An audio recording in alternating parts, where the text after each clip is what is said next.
name is Gene Hoyas. I'm with Right Direction, and I'm going to be interviewing Bill Eames, candidate for State Senate from New Jersey Legislative District 27.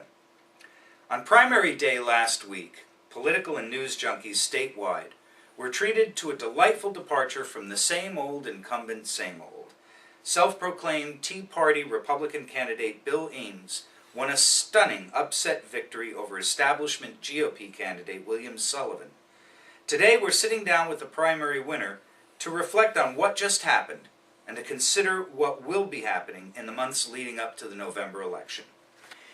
It was in early April, April 5th I think it was, that bus ride to D.C. where we went to the Stop Spending Now rally. It was Dave Larson, myself, and you were on the bus, and Dave and I were just hectoring and haranguing you to run for office. You got to do it, Bill. You got to do it. You got to step into the plate. It's time the Tea Party put a candidate up, and you're just the man for it. And you said you'd give it thought, think about it over the weekend, and sure enough, the following week, you did. Except instead of running for assembly, you decided to run for the Senate. I figured you were going to get creamed. You didn't. You actually prevailed.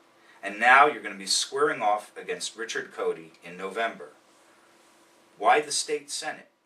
That a fight for a big goal is the same as a fight for a small goal. It requires the same setup, the same amount of work, the same preparation. And so as I pondered discussions that I had after that bus trip with a number of key leaders and their thoughts on it, that pushed me in one direction. And then I began to look at what my real concerns were with Trenton, and one of my prime concerns is the power that our Supreme Court has taken. And it is the Senate that confirms judges. So that pushed me over the edge. And at that point I decided I'm going to file for state Senate and that I'm going to win. At the time that you made this decision, did you think you had a shot at it? Be honest. Did you think you could actually prevail, you could actually win, that you could get elected? From the time that I began to examine the race, we came back, I called together a planning team, we pulled together a lot of statistics that we had, because we had been working for more than a year on looking at legislative races and who could win where and what would be possible.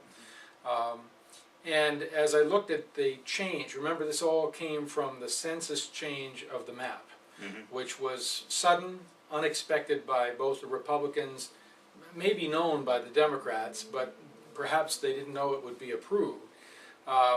So none of us had much time to look at it.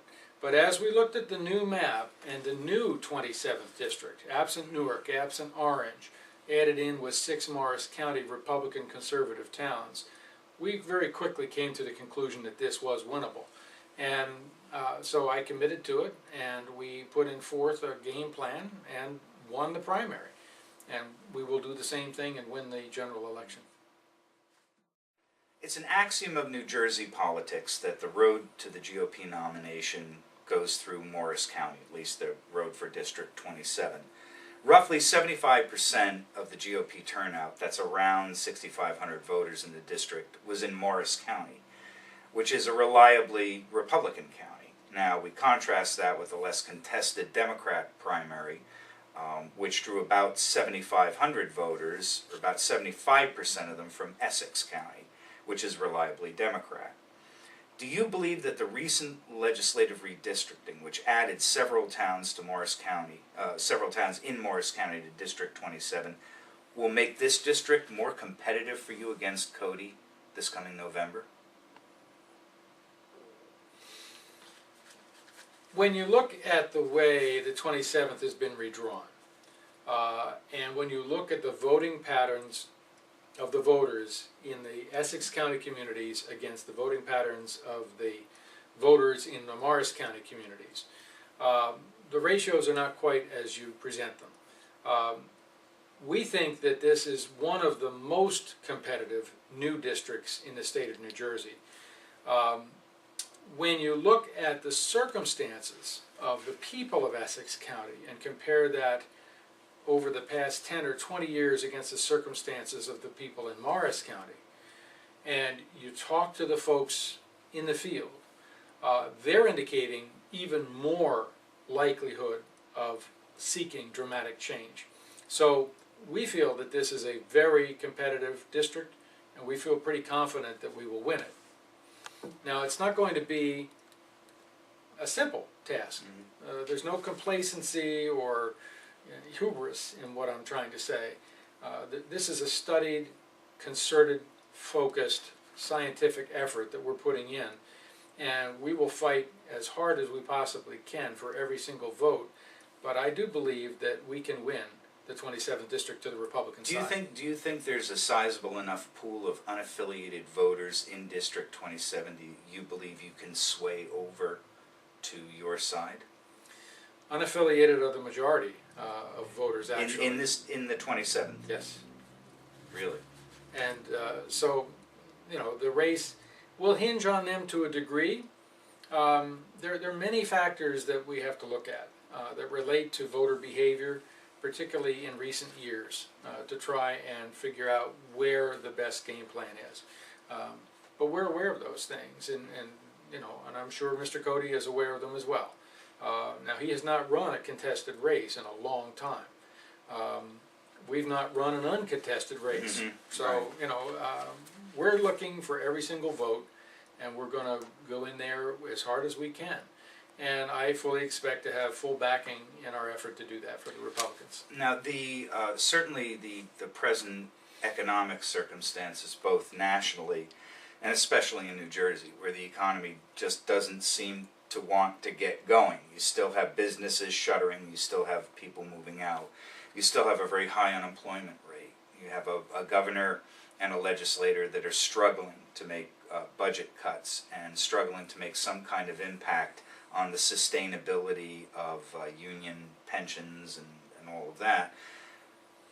Will all of that have the hoped for impact on the unaffiliated voter, not to mention your own base, the Republican voters, impelling more of them to come out, in light of James Carville's dictum from the old Bill Clinton days, it's the economy, stupid?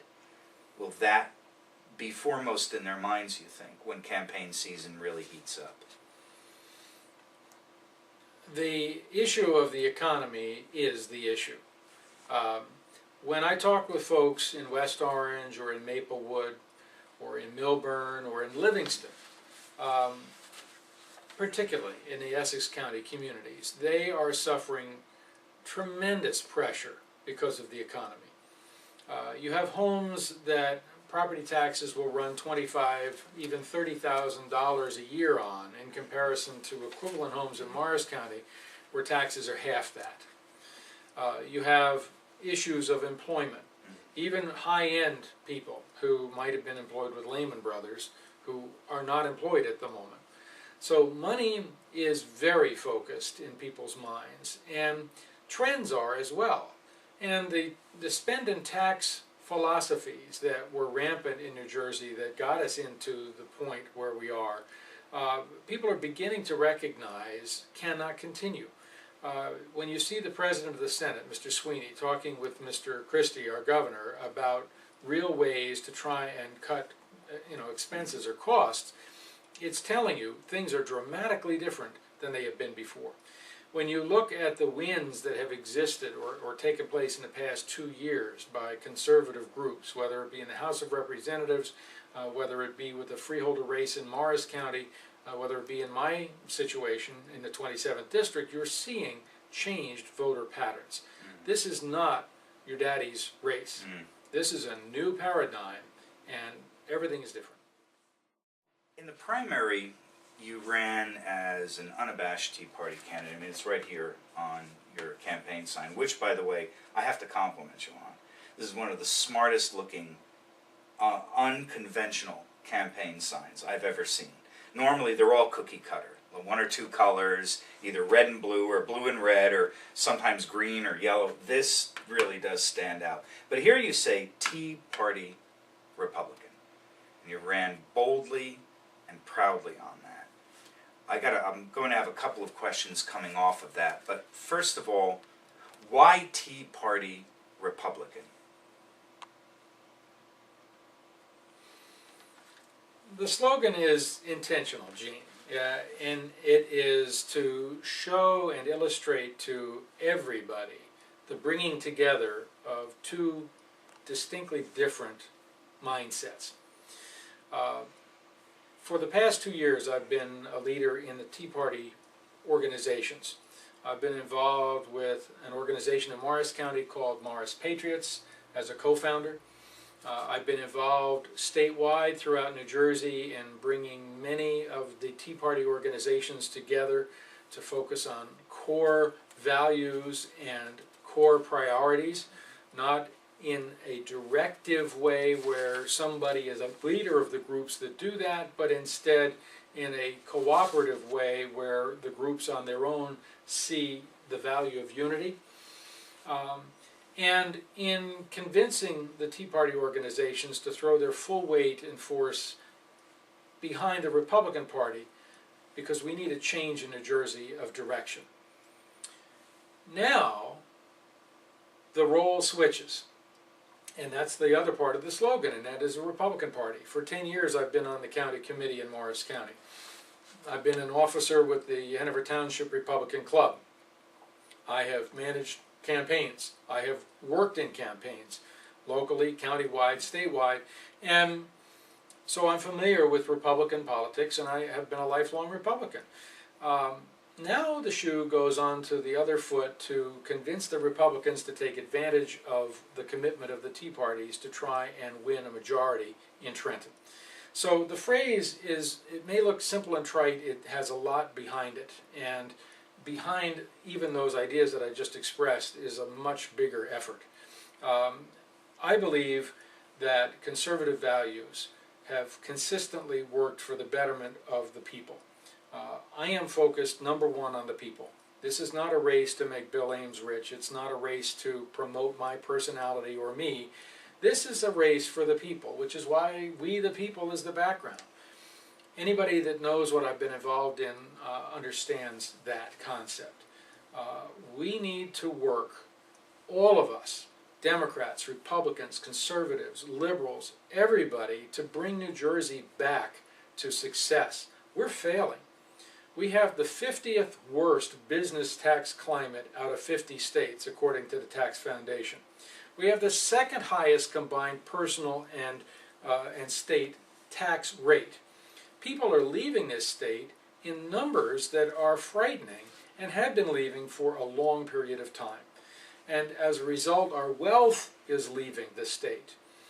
And when you put the loss of revenue that attaches to those facts against increasing costs that come from a spend and tax philosophy of do more, spend more, make more personal deals with other people. You own an insurance company, I'm an attorney, I'm a legislator, we can work a real deal between us. It sucks too much money out of the base of the system, and everybody suffers, and that's what we're seeing. That's why statistically New Jersey is really beginning to falter. And I have a 15-month-old grandchild. He's got a $45,500 personal debt on his shoulders. That's just intolerable. It's intolerable to Republicans. It's intolerable to Democrats. It can't go on. They have grandchildren. They have children themselves. They have homes that they want to sell. They can't. They have retirement they were looking forward to that's in jeopardy. We can't go on this way. We need to change.